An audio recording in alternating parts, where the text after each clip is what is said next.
Hello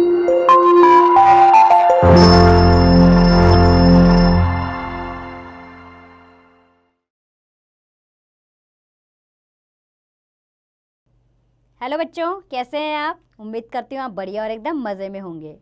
बच्चों, आज हम एक बहुत अच्छा पाठ पढ़ेंगे जिसका नाम है शिशुपाल का न्याय। शाम का वक्त था, हर तरफ अंधेरा फैला हुआ था। ऐसे में किसी व्यक्ति ने एक घर का दरवाज़ा खटखटाया। कौन है? शिशुपाल नामक एक ब्राह्मण ने पूछा। बाहर से उस व्यक्ति की आवाज़ आई, एक परदेसी, मुझे रात बिताने के लिए कहीं कोई स्थान नहीं मिला, क्या यहाँ कोई स्थान मिल जाएगा? तभी शिशुपाल ने दरवाज़ा खोला। उस खड़े हुए व्यक्ति को देखकर शिशुपाल ने मुस्कुराकर कहा, यह मेरा सौभाग्य है। सौभाग्य यानी कि अच्छा भाग्य।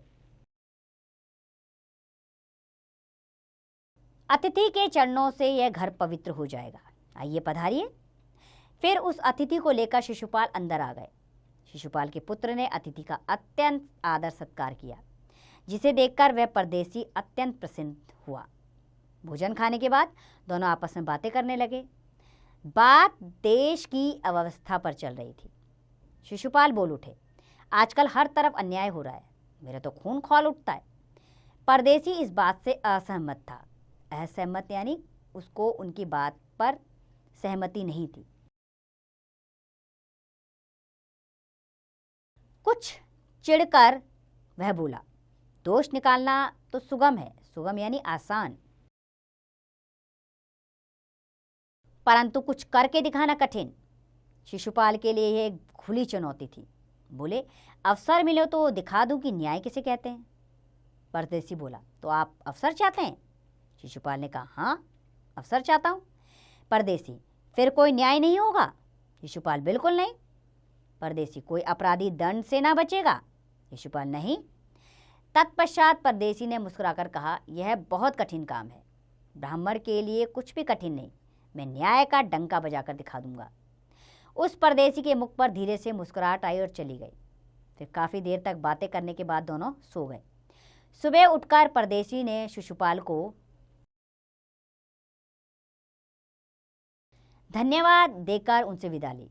कुछ दिनों बाद शिशुपाल का घर ढूंढते हुए कुछ सिपाही आए और शिशुपाल से निवेदन किया। निवेदन यानी आग्रह करना।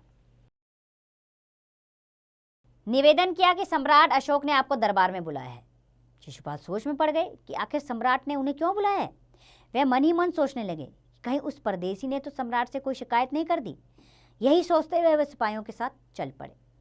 दरबार में पहुंचकर शिशुपाल का कलेजा धड़कने लगा। उसी वक्त सम्राट अशोक दरबार में पधारे और मुस्कुराते हुए बोले, ब्राह्मण देवता, आपने मुझे पहचान ही लिया होगा। याद है, आपने कहा था कि यदि मुझे अवसर दिया जाए तो मैं दिखा दूंगा कि न्याय किसे कहते हैं। आज मैं आपको अवसर देता हूँ, बोलिए, आप तैयार हैं? पहले तो शिशुपाल कुछ घबराए, फिर उन्होंने बड़ी शांति से गर्दन उठाकर कहा कि यदि सम्राट अशोक यही चाहते हैं तो मैं तैयार हूँ।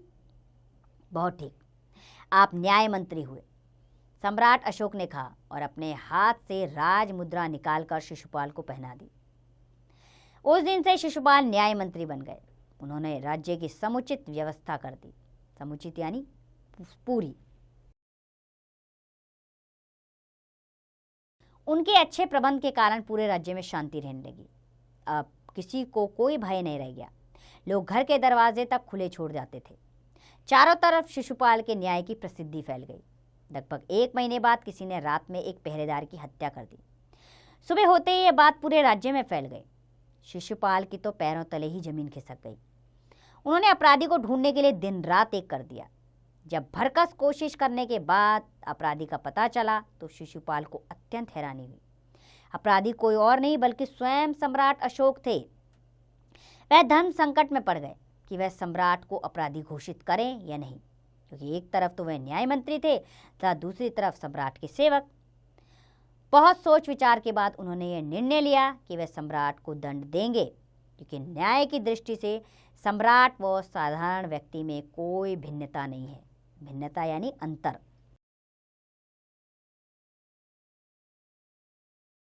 अगले दिन शिशुपाल ठीक समय पर दरबार पहुंचे। सम्राट पहले से ही दरबार में मौजूद थे। उन्होंने शिशुपाल से पूछा, अपराधी का पता चला? शिशुपाल ने साहसपूर्ण कहा, जी हाँ, पता चल गया। सम्राट ने कहा, तो फिर उसे उपस्थित करो। शिशुपाल कुछ रुके, फिर अपने एक उच्च अधिकारी को आदेश देते हुए कहा, सम्राट को गिरफ्तार कर लो, यह स्वयं अपराधी हैं। दूसरे ही क्षण सम्राट को गिरफ्तार कर लिया गया। शिशुपाल ने कहा, अशोक, तुम अब पहरेदार की हत्या का आरोप लगा है तुम पर, तुम इसका क्या उत्तर देते हो? सम्राट होंठ काट कर रह गए। न्याय मंत्री ने फिर पूछा, तो तुम अपराध स्वीकार करते हो? सम्राट ने उत्तर दिया, हाँ, मैंने उसे अवश्य मारा है, पर वह उदंड था। शिशुपाल ने कहा, वह उदंड था या नहीं, इस बात से कोई अंतर नहीं पड़ता। तुमने एक राज कर्मचारी की हत्या की है, तुम अपराधी हो, तुम्हें मृत्यु दंड दिया जाता है। सभा में उपस्थित सभी व्यक्ति हैरान हो गए। हैरान यानी आश्चर्य में पड़ गए। न्याय मंत्री का निर्णय सुनकर सम्राट के सिर झुका लिया। वह शिशुपाल की परीक्षा लेना चाहते थे, जिसमें शिशुपाल सफल हो गए थे। ऐसे न्यायप्रिय व्यक्ति को पाकर सम्राट अत्यंत प्रसन्न हुए थे। तभी शिशुपाल का संकेत पाकर एक कर्मचारी सम्राट अशोक की सोने की मूर्ति लेकर उपस्थित हो गया। शिशुपाल ने कहा, यह सत्य है कि मैं न्याय मंत्री हूँ। वह मेरा कर्तव्य है कि अपराधी को दंड दिया जाए, परंतु अपराधी स्वयं सम्राट हैं। शास्त्रों में राजा को ईश्वर का रूप माना जाता है, अतः ईश्वर ही राजा को दंड देंगे। इसलिए मैं आज्ञा देता हूँ कि सम्राट को चेतावनी देकर छोड़ दिया जाए। वह उसके स्थान पर सम्राट की सोने की मूर्ति को फांसी पर लटका दिया जाए, जिससे लोगों को शिक्षा मिले। न्याय मंत्री का न्याय सुन सभी ने उनकी जय जयकार की। सब लोगों के चले जाने के बाद शिशुपाल ने राजमुद्रा सम्राट अशोक को वापस करते हुए कहा, इसे आप रख ले, मुझसे यह बोझ अब नहीं उठाया जाएगा। अशोक ने उसे अत्यंत सम्मान भरी दृष्टि से देखते हुए वह गदगद स्वर में बोलते हुए कहा, कोई अन्य व्यक्ति आपके अतिरिक्त इस काम के योग्य नहीं है। न्याय मंत्री चुप हो गए। वो हैरानी से सम्राट को देखने लगे। तो बच्चों, इस कहानी का मौलिक ज्ञान यह है कि हमें सदैव निष्पक्ष होकर न्याय करना चाहिए। हमारे लिए न कोई मित्र है न शत्रु है।